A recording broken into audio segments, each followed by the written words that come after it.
Don Mazzella here again for Small Business Digest.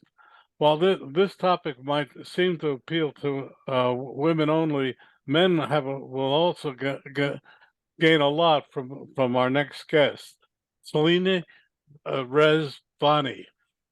She's here to talk about her new book, and um, but and we welcome her to the program. Selena, good day. Well, it's so nice to be here. Thank you for having me, Don.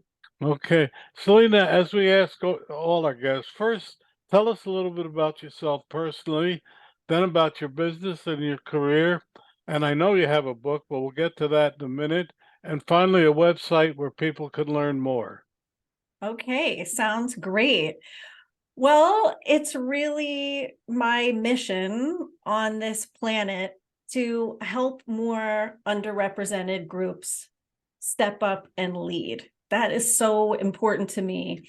And part of the reason that's important is, for so long in my life, I felt like that very good, but second or third choice candidate, and it wasn't so much because of my competence.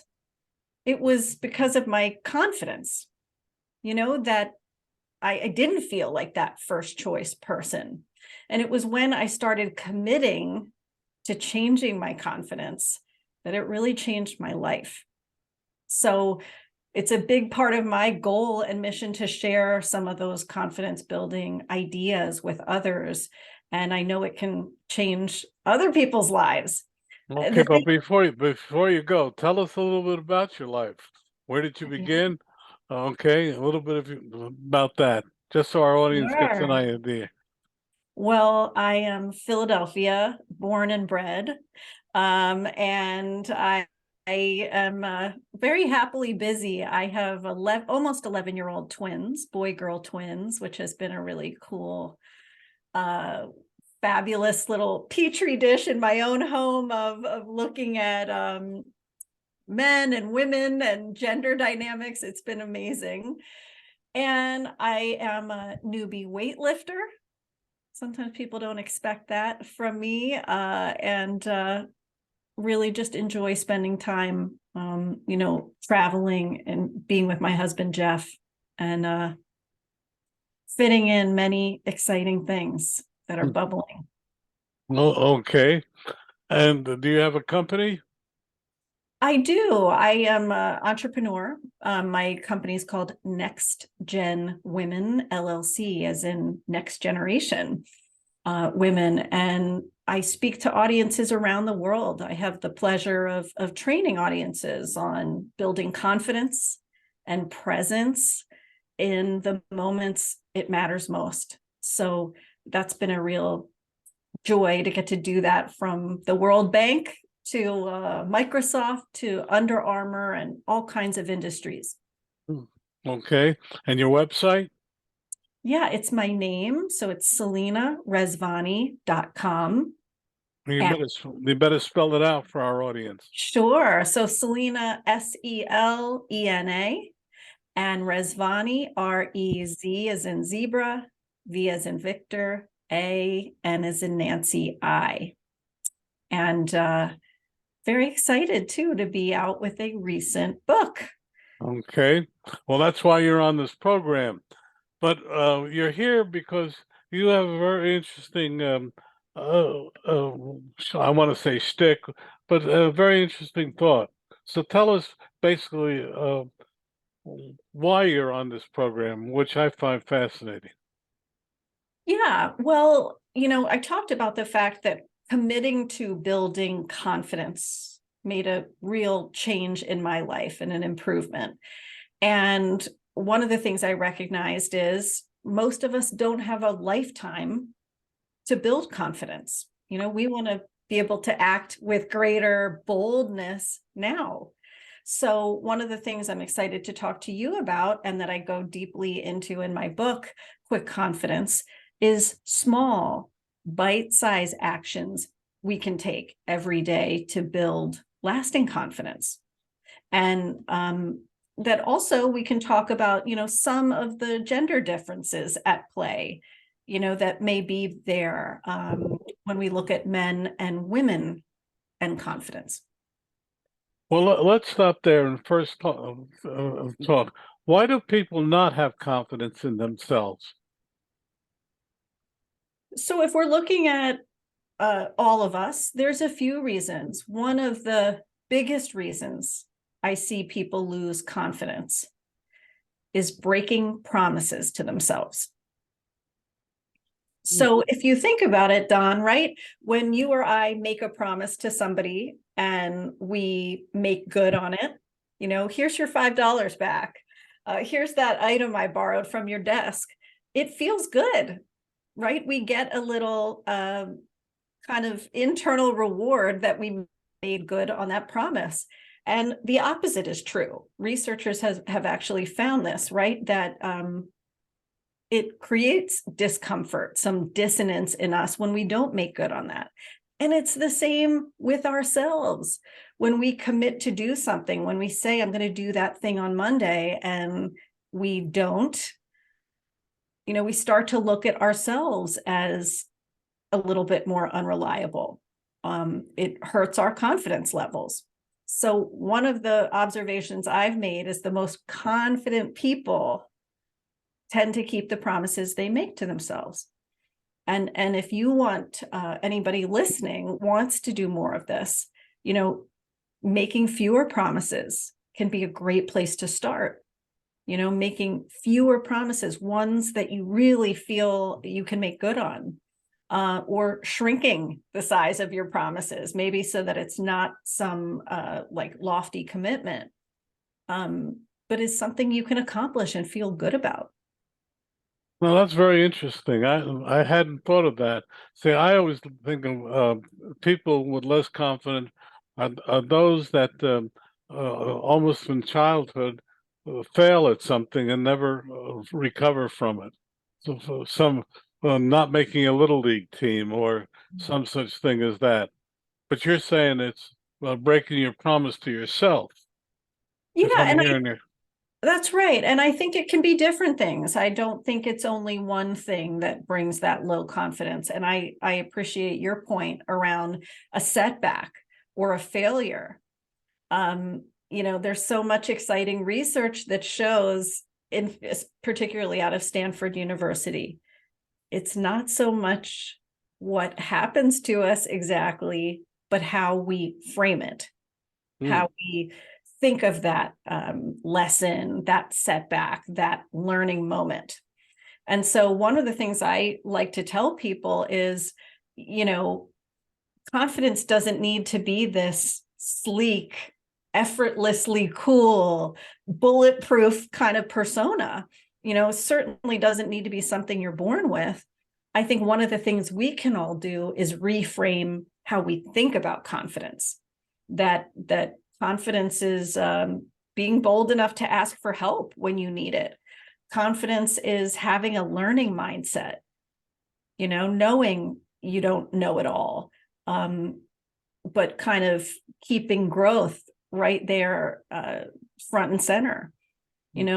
Maybe confidence is even being the kind of person who pulls other people up, to give them a vote of confidence. So I think there's something exciting we can do to redefine this term.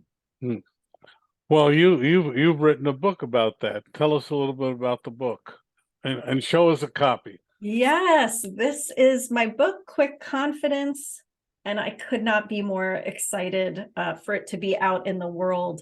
It actually started, Don, as a newsletter on LinkedIn 2 years ago during the pandemic. And it's quickly kind of gained an audience and a following. So it's a thrill to be able to put it in people's hands, in a new format now.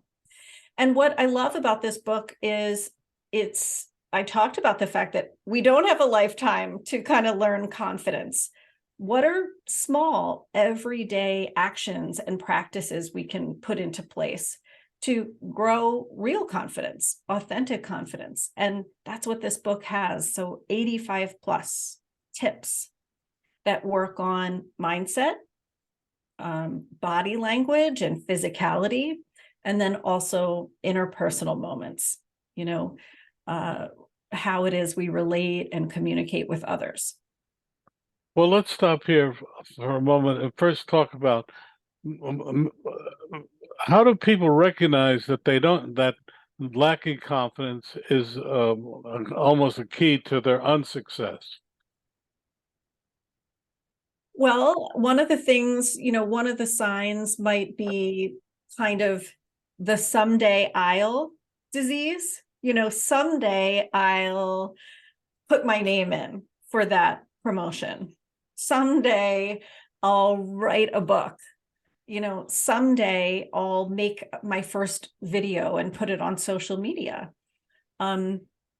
One indicator of lower confidence is feeling like you constantly need one more year, one more degree, one more something to be enough. So I think that's one telltale sign. I think another is when we don't speak up, when we're that person maybe who's feeling like we have such a high bar on the idea we're going to share, that it has to be fully thought through, developed, fully researched before we share it. And so I think when we're not speaking up, either with our ideas or maybe something's wrong, something we object to at work, and we're keeping quiet, that can certainly be a sign that we're lacking confidence. And I think one more is, constantly qualifying our contributions. I'm no expert, but maybe we could try it this way. Apologizing in a sense, or shrinking our presence. When the truth of the matter is, nobody's working with perfect information. Nobody who's sharing an idea in that meeting has probably had a chance to drill deeply and write a dissertation on it. That there has to be some acceptance for this is a strong idea based on what I know today, and that there be a willingness to share it. So, if I heard you correctly in your introduction about the book, you've come up with little steps to encourage people to gain confidence in themselves. Am I hearing you correctly? That's right. Yep. Well, I'm going to first ask a question since I'm in communication. Many people are not confident about their ability to communicate. Well, I'm going to start right there and ask you, how do you get people to start thinking about being better communicators? Well, I think one of the things they can do is actually relax their grip a little bit on getting it perfect. Somehow saying the magic words to that person at a networking event, and focus on the connection instead, the authentic connection, person to person. You don't need the perfect words or just the right communication. I think it's more about tuning into the other person, being authentically curious. If they tell you something about their role, asking them follow-up questions that you would like to know more about. Making some of your early statements in that conversation positive. So not about the 1 hour traffic jam you were in on your way here, or your lousy night of sleep last night, but making a point to be positive, right? To show them this is going to be a worthwhile conversation.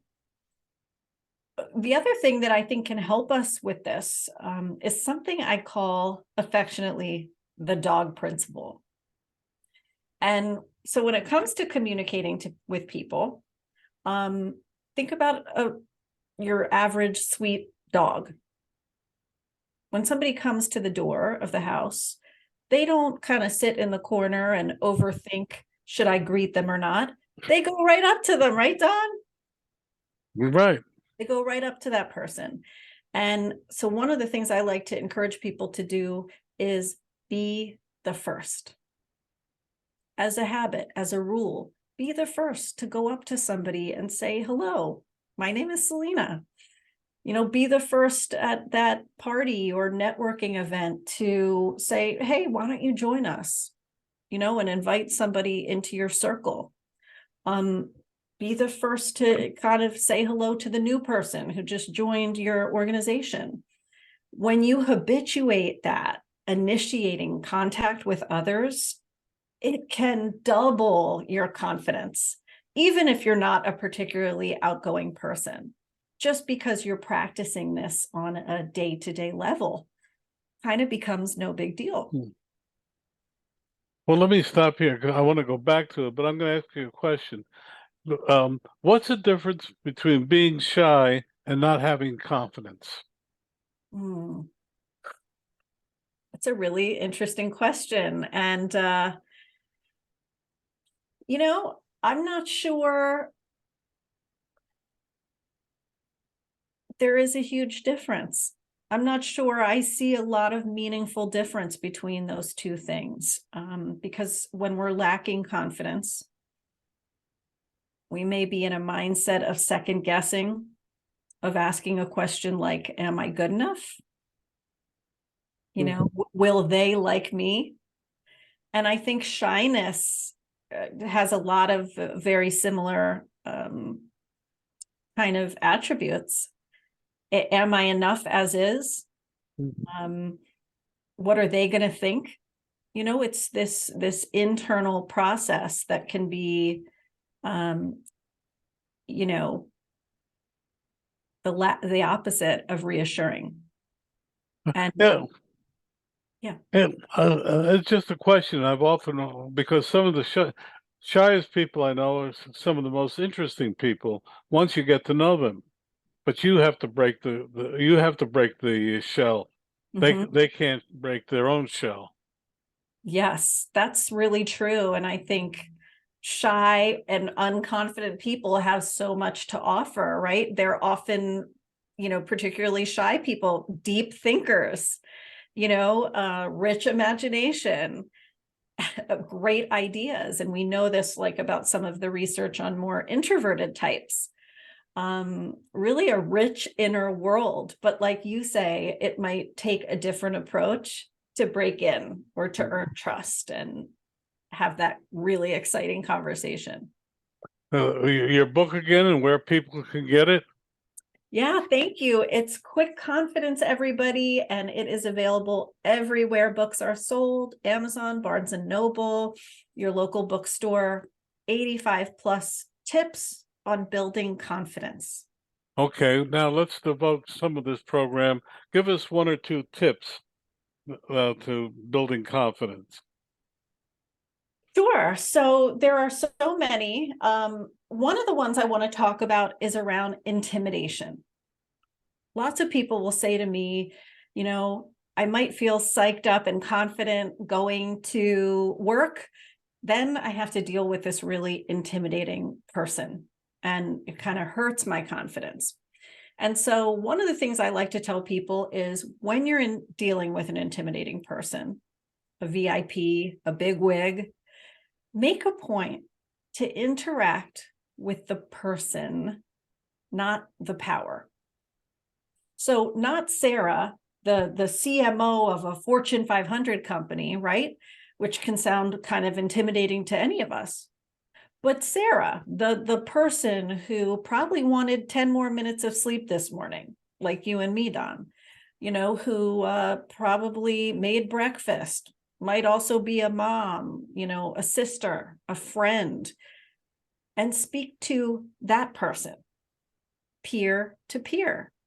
Okay. Sometimes what I notice about people dealing with an intimidating person is they kind of apologize for the air they breathe. Oh, I'm so sorry to take up your time today, or I'm going to hurry through my quick agenda and then I'll let you go.